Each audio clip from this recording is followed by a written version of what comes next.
అన్ని వర్గాల ప్రజల్ని మోసం చేయడం చంద్రబాబు నాయుడు గారికి అలవాటుగా మారిపోయింది.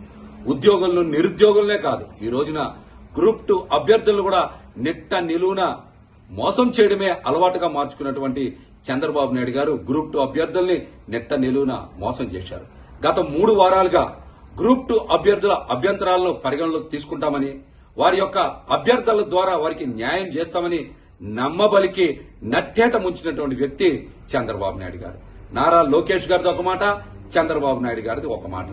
ఒకరేమో అభ్యర్థుల అభ్యంతరాలను పరిగణలోకి తీసుకుని మంచి చేస్తామని నారా లోకేష్ గారు ప్రకటిస్తే, మా చేతుల్లో ఏమీ లేదని, ప్రభుత్వం ఏమీ చెయ్యలేదని చంద్రబాబు నాయుడు గారు మాట్లాడినటువంటి వాయిస్ రికార్డ్ ఈ రోజున అన్ని చోట్ల మనం వింటా ఉన్నాం. మరొక పక్కన పరీక్ష వాయిదా గురించి టెలికాస్ట్ చేసినటువంటి ఛానల్స్ మీద ఈ రోజున కేసులు పెట్టారు ఈ ప్రభుత్వం. ఇంత గందరగోళం, ఇంత సమన్వయ లోపం ఉన్నటువంటి ప్రభుత్వాన్ని గతంలో మేమైతే ఎప్పుడు చూడలేదు. అభ్యర్థుల అభ్యంతరాలను పరిగణలోకి తీసుకుని న్యాయం చేస్తామని చెప్పినటువంటి మంత్రి నారా లోకేష్ గారు ఇప్పుడు గ్రూప్ 2 అభ్యర్థులకి ఏం సమాధానం చెప్తారో మీరైతే బయటకు వచ్చి బహిరంగంగా మాట్లాడాలి. వారందరికీ కూడా న్యాయం చేయాలని వైఎస్ఆర్సీపీ పార్టీ తరఫున మేమైతే డిమాండ్ చేస్తా ఉన్నాం. ఇంత అయోమయం, ఇంత గందరగోళం ఉన్నటువంటి ప్రభుత్వం గతంలో ఎప్పుడైనా ఉందా? ప్రజలు కూడా ఒకసారి వీరి తీరుని ఎమ్మటే గమనించాలి.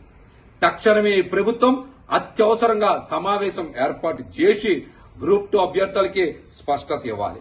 ఇంత గందరగోళం మధ్య పరీక్షని నిర్వహించడం కూడా ఎట్టి పరిస్థితుల్లో ఆమోదయోగ్యం కాదని కూడా మేమైతే తెలియజేస్తా ఉన్నాం. ఆందోళన చేసినటువంటి గ్రూప్ 2 విద్యార్థుల మీద లాఠీ చార్జ్ చేసిన అంశాన్ని వైఎస్ఆర్సీపీ పార్టీ తీవ్రంగా ఖండిస్తోంది. మరొక పక్కన అరెస్టు చేసినటువంటి అభ్యర్థుల్ని తక్షణమే విడుదల చేయాలని కూడా వైఎస్ఆర్సీపీ పార్టీ డిమాండ్ చేస్తోంది.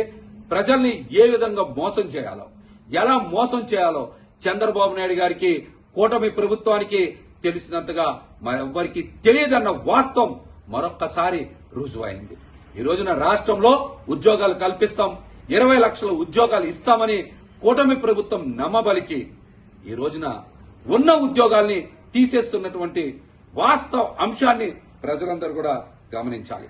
గత ప్రభుత్వం అంటే వైఎస్ఆర్సీపీ ప్రభుత్వం ఇచ్చినటువంటి డిఎస్సిని రద్దు చేసి మెగా డిఎస్సి ద్వారా ఉద్యోగాలు కల్పిస్తామని చెప్పి ఇంతవరకు ఒక్క ఉద్యోగం ఇచ్చిందా? చెప్పండి. చంద్రబాబు నాయుడు గారు మీరు మెగా డిఎస్సి నిర్వహించారా? ఒక్క ఉద్యోగమైనా ఇచ్చారా? చెప్పండి. అదేవిధంగా నారా లోకేష్ గారు ప్రతి ఏడాది జనవరిన జాబ్ క్యాలెండర్ ఇచ్చి ఉద్యోగాలు భర్తీ చేస్తామని చెప్పారు. డేట్ చూసుకోండి, క్యాలెండర్ చూసుకోండి, టైం చూసుకోండి అని చెప్పినటువంటి నారా లోకేష్ గారు ఇంతవరకు జాబ్ క్యాలెండర్ ఎందుకు ప్రకటించలేదు? ఒక్క ఉద్యోగం కూడా ఎందుకు ఇవ్వలేదు?